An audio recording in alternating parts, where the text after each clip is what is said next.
I am speaking to you from the cabinet room at 10 Downing Street.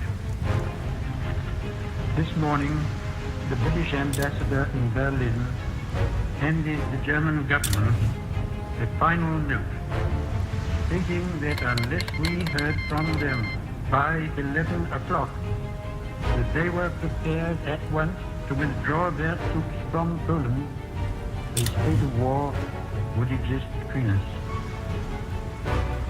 I have to tell you now that no such undertaking has been received, and that consequently this country is at war with Germany. You can imagine what a bitter blow it is to me that all my long struggle to win peace has failed.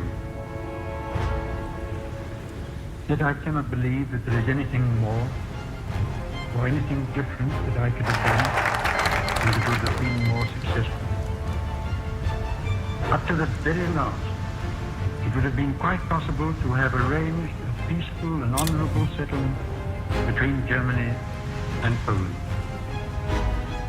But Hitler would not have it. He had evidently made up his mind to attack Poland whatever happened. And although he now says he put forward reasonable proposals which were rejected by the Poles, that is not a true statement. The proposals were never shown to the Poles, nor to us. And though they were announced in the German broadcast on Thursday night, Hitler did not wait to hear comments on them, but ordered his troops to cross the Polish frontier the next morning. His action shows convincingly that there is no chance of expecting that this man will ever give up his practice of using force to gain his will. He can only be stopped by force. And we in France are today, in fulfillment of our obligations, going to the aid of Poland, who is so bravely resisting this wicked and unprovoked attack upon her people. We have a clear conscience. We have done all that any country could do to establish peace.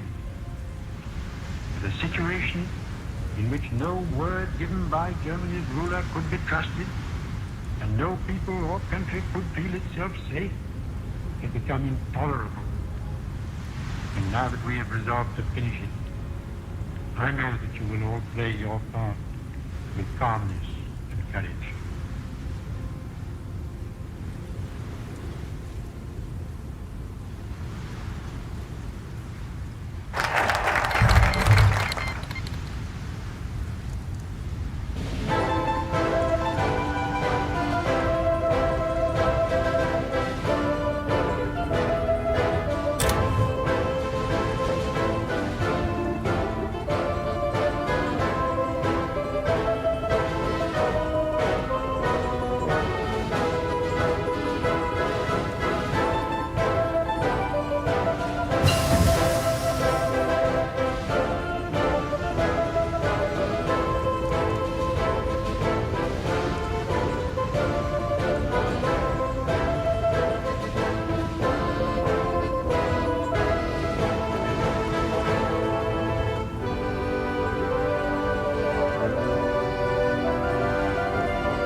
Mr. Speaker, on Friday evening last, I received His Majesty's commission to form a new administration. It was the evident wish and will of Parliament and the nation that this should be conceived on the broadest possible basis, and that it should include all parties, both those who supported the late government and also the parties of the opposition. I have completed the most important part of this task. A war cabinet has been formed of 5 members, representing, with the Liberal opposition, the unity of the nation. The 3 party leaders have agreed to serve either in the war cabinet or in high executive office. The 3 fighting services have been filled. It was necessary that this should be done in one single day on account of the extreme urgency and rigor of events. A number of other key positions were filled yesterday, and I am submitting a further list to His Majesty tonight. I hope to complete the appointment of the principal ministers during tomorrow. The appointment of the other ministers usually takes a little longer, but I trust that when Parliament meets again, this part of my task will be completed, and that the administration will be complete in all respects. Sir, I considered it in the public interest to suggest that the House should be summoned to meet today. Mr. Speaker agreed and took the necessary steps in accordance with the powers conferred upon him by the resolution of the House. At the end of the proceedings today, the adjournment of the House will be proposed until Tuesday, the 21st of May, with, of course, provision for earlier meeting if need be. The business to be considered during that week will be notified to members at the earliest opportunity. I now invite the House, by the resolution which stands in my name, to record its approval of the steps taken and to declare its confidence in the new government. Sir, to form an administration of this scale and complexity is a serious undertaking in itself. But it must be remembered that we are in the preliminary stage of one of the greatest battles in history, that we are in action at many points in Norway and in Holland, that we have to be prepared in the Mediterranean, that the air battle is continuous, and that many preparations have to be made here at home. In this crisis, I hope I may be pardoned if I do not address the House at any length today. I hope that any of my friends and colleagues or former colleagues who are affected by the political reconstruction will make all allowances for any lack of ceremony with which it has been necessary to act. I would say to the House, as I said to those who have joined the government, I have nothing to offer but blood, toil, tears, and sweat. We have before us an ordeal of the most grievous kind. We have before us many, many long months of struggle and of suffering. You ask what is our policy? I will say it is to wage war by sea, land, and air, with all our might, with all the strength that God can give us. To wage war against a monstrous tyranny never surpassed in the dark and lamentable catalogue of human crime. That is our policy. You ask, what is our aim? I can answer in one word: victory. Victory at all costs. Victory in spite of all terror. Victory however long and hard the road may be. For without victory there is no survival. Let that be realized. No survival for the British Empire. No survival for all that the British Empire stood for. No survival for the urge and impulse of the ages that mankind will move forward towards its goal. But I take up my task with buoyancy and hope. I feel sure that our cause will not be suffered to fail among men. This time I feel entitled to claim the aid of women. And I say,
ride alone with his horse and a couple of days.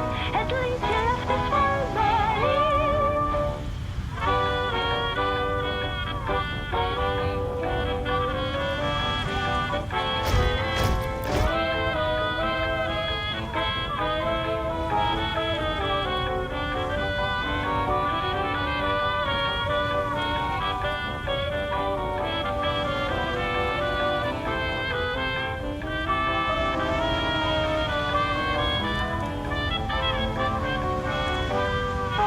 Through the fields, across the border to St. Louis, a farm on the British countryside, there lived a man with his horse and a couple of geese, just trying to get by with a handful of nothing. He was born.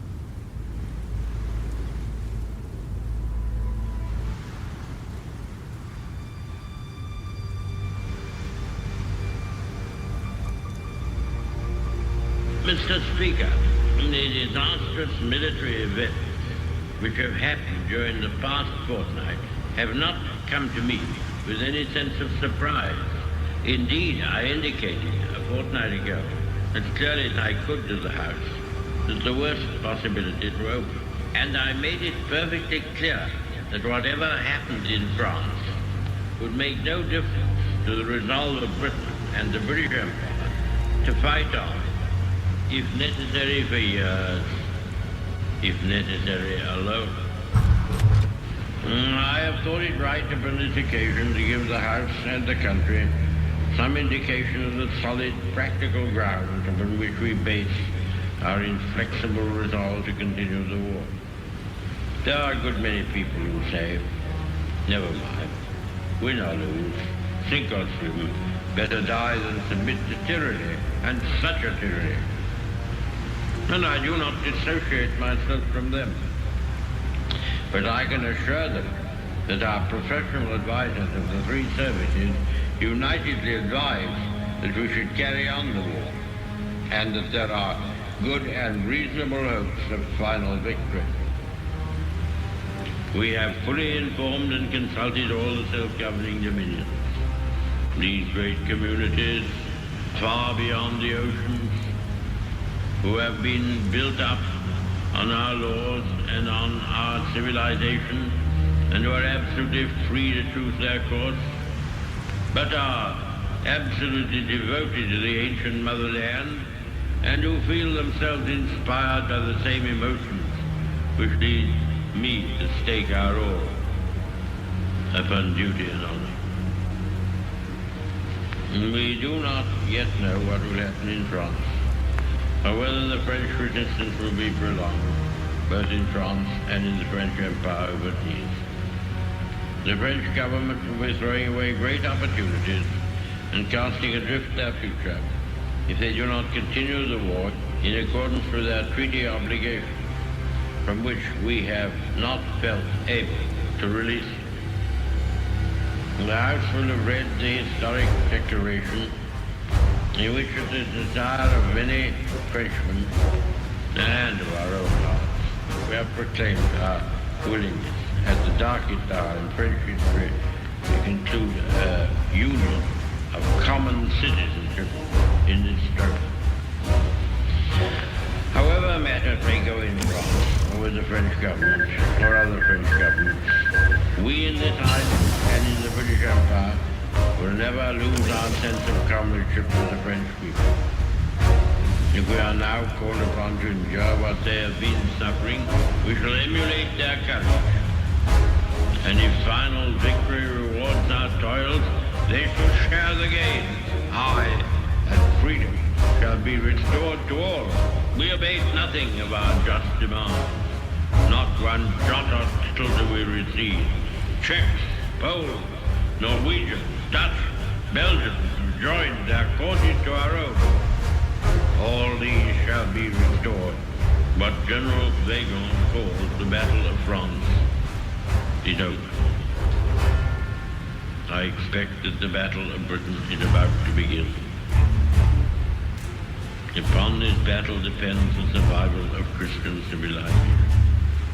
Upon it depends our own British life and the long continuity of our institutions and our empire.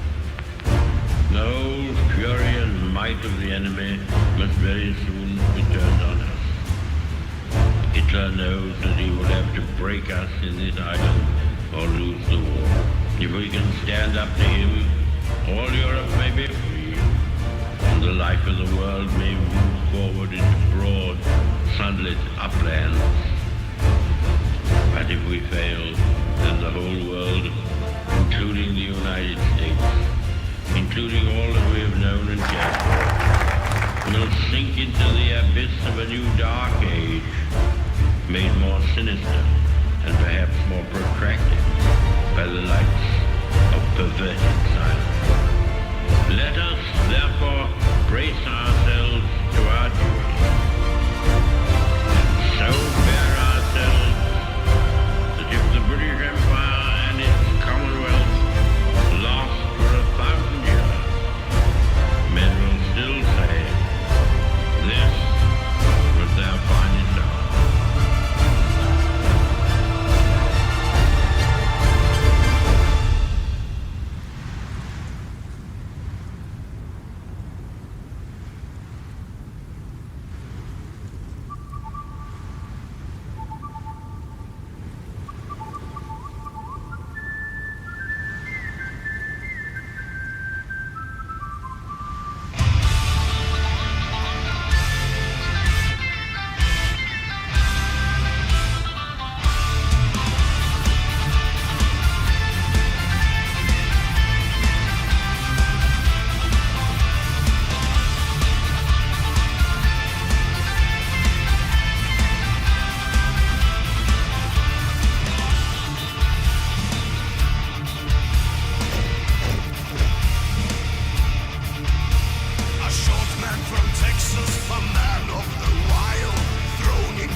украинцев, белорусов, литовцев, латышей, эстонцев, узбеков, татар, молдаван, грузин, армян, азербайджанцев и других свободных стран Советского Союза. Их онемечение, их превращение в рабов немецких князей и баронов. Это ведет таким образом о жизни и смерти советского государства, о жизни и смерти народа СССР, о том, быть народом Советского Союза свободным или даст порабощение. Нужно, чтобы советские люди поняли это и перестали быть беззаботными, чтобы они мобилизовали себя и перестроили свою работу на новый, военный лад, не знающий пощады врагов. Необходимо знание, чтобы в наших рядах не было места нытикам и трусам, паникерам и дезертирам, чтобы наши люди не знали страха в борьбе, самоотверженно шли на нашу отечественную освободительную войну против фашистских проводителей. Великий Ленин, создавший наше государство, говорил, что основным качеством советских людей должно быть храбрость, отвага, незнание страха в борьбе, готовность биться вместе с народом против врагов нашей Родины. Необходимо, чтобы это великолепное качество большевика стало достоянием миллионов и миллионов Красной Армии, нашего Красного флота и всех народов Советского Союза.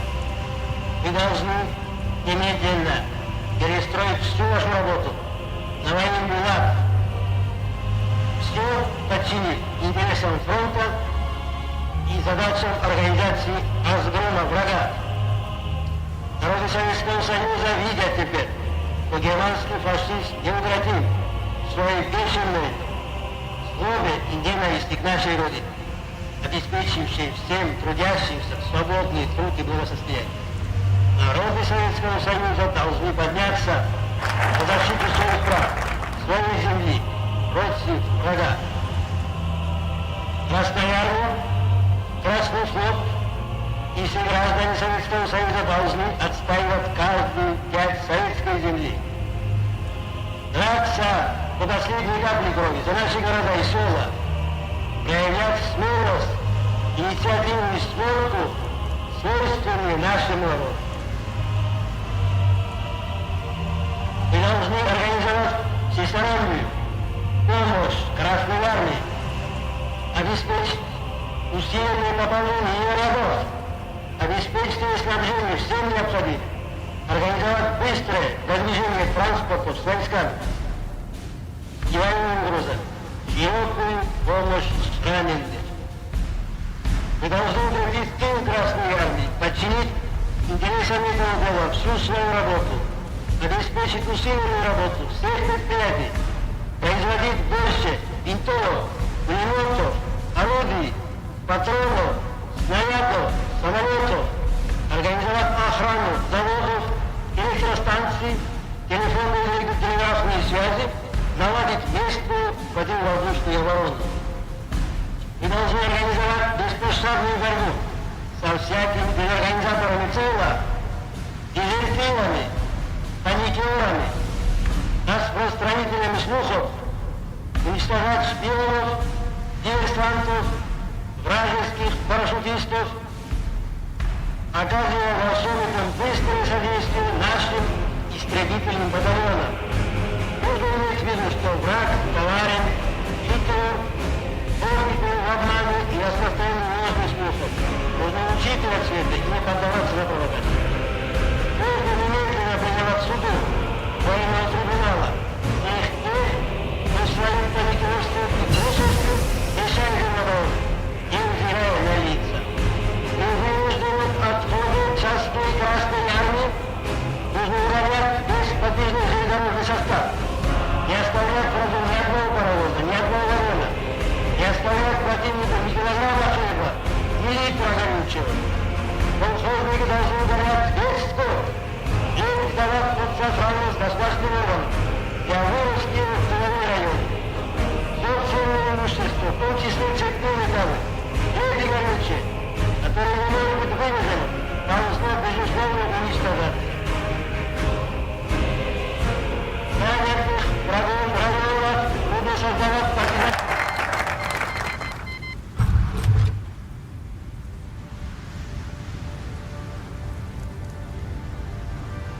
Vice President, Mr. Speaker, members of the Senate, of the House of Representatives, yesterday, December 7th, 1941, a date which will live in infamy, the United States of America was suddenly and deliberately attacked by naval and air forces of the Empire of Japan. The United States was at peace with that nation, and at solicitation of Japan, still in conversation with its government and its emperor, looking toward the maintenance of peace in the Pacific. Indeed, 1 hour after Japanese air squadrons had commenced bombing in the American island of Oahu, the Japanese ambassador to the United States and his colleague delivered to our Secretary of State a formal reply to a recent American message. And while this reply stated that it seemed useless to continue the existing diplomatic negotiations, it contained no threat or hint of war or of armed attack. It will be recorded that the distance of Hawaii from Japan makes it obvious that the attack was deliberately planned many days or even weeks ago. During the intervening time, the Japanese government has deliberately sought to deceive the United States by false statements and expressions of hope for continued peace. The attack yesterday on the Hawaiian Islands has caused severe damage to American naval and military forces. I regret to tell you that very many American lives have been lost. In addition, American ships have been reported torpedoed on the high seas between San Francisco and Honolulu. Yesterday, the Japanese government also launched an attack against Malaya. Last night, Japanese forces attacked Hong Kong. Last night, Japanese forces attacked Guam. Last night, Japanese forces attacked the Philippine Islands. Last night, the Japanese attacked Wake Island. And this morning, the Japanese attacked Midway Island. Japan has therefore undertaken a surprise offensive extending throughout the Pacific area. The facts of yesterday and today speak for themselves. The people of the United States have already formed their opinions and well understand the implications to the very life and safety of our nation. This is a talk on national security, because the nub of the whole purpose of your president is to keep you now and your children later and your grandchildren much later out of a last-ditch war for the preservation of American independence and of all the things that American independence means to you and to me and to ours. Never before, since Jamestown and Plymouth Rock, has our American civilization been in such danger as now. The Nazi masters of Germany have made it clear that they intend not only to dominate all life and thought in their own country, but also to enslave the whole of Europe, and then to use the resources of Europe to dominate the rest of the world.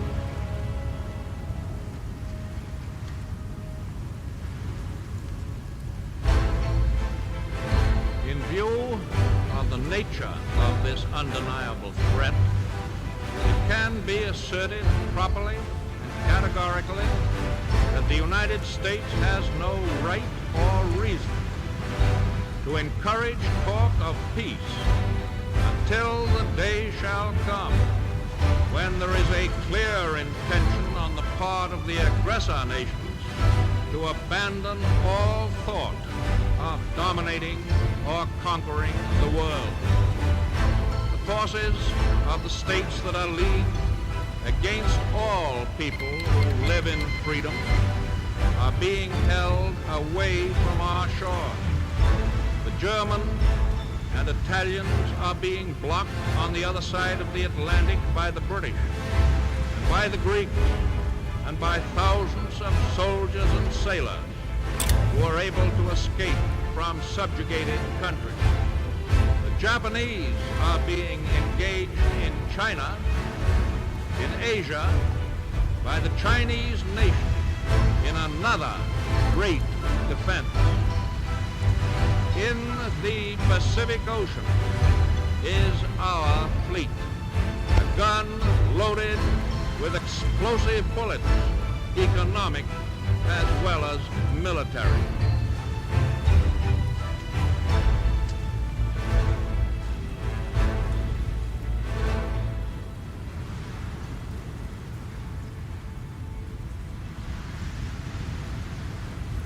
Frankly and definitely, there is danger ahead.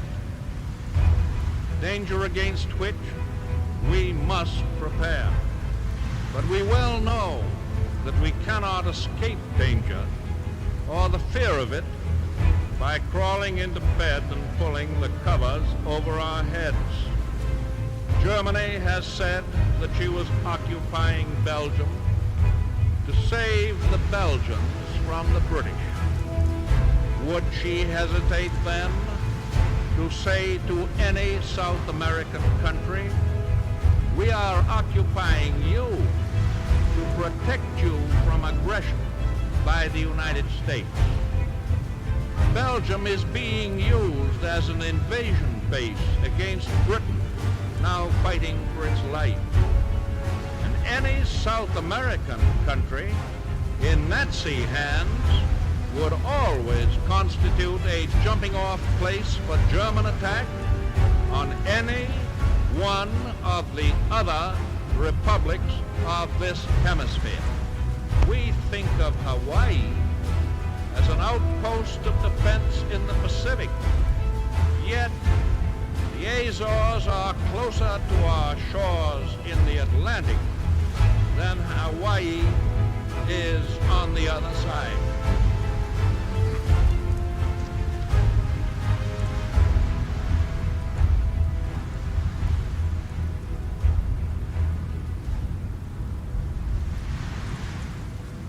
There are those who say that the Axis powers would never have any desire to attack the Western Hemisphere. This is the same dangerous form of wishful thinking which has destroyed the powers of resistance of so many conquered peoples. Let us no longer blind ourselves to the undeniable fact that the evil forces which have crushed, undermined, and corrupted so many others are already within our own gates. Your government knows much about them. and every day is ferreting them out. Their secret emissaries are active in our own and neighboring countries. They seek to stir up suspicion and dissension, cause internal strife. They try to turn capital against labor and vice versa. They try to reawaken long slumbering racial and religious enmities, which should have no place in this country. And there are also American citizens, many of them in high places, who unwittingly, in most cases, are aiding and abetting the work of these agents. I do not charge these American citizens with being foreign agents, but I do charge them with doing exactly the kind of work that the dictators want done in the United States. The experience of the past 2 years has proven beyond doubt that no nation can appease the Nazis. No man can tame a tiger into a kitten by stroking it. There can be no appeasement with ruthlessness. There can be no reasoning with an incendiary bomb.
soldiers, sailors, and airmen of the Allied Expeditionary Force. You are about to embark upon the great crusade toward which we have striven these many months. The eyes of the world are upon you. The hopes and prayers of liberty-loving people everywhere march with you. In company with our brave allies and brothers in arms on other fronts, you will bring about the destruction of the German war machine, the elimination of Nazi tyranny over the oppressed peoples of Europe, and security for ourselves in a free world. Your task will not be an easy one. Your enemy is well-trained, well-equipped, and battle-hardened. He will fight savagely. But this is the year 1944. Much has happened since the Nazi triumphs of 1940-41. The United Nations have inflicted upon the Germans great defeats in open battle, man to man. Our air offensive has seriously reduced their strength in the air and their capacity to wage war on the ground. Our home fronts have given us an overwhelming superiority in weapons and munitions of war, and placed at our disposal great reserves of trained fighting men. The tide has turned. The free men of the world are marching together to victory. I have full confidence in your courage, devotion to duty, and skill in battle. We will accept nothing less than full victory. Good luck, and let us all beseech the blessing of Almighty God upon this great and noble undertaking.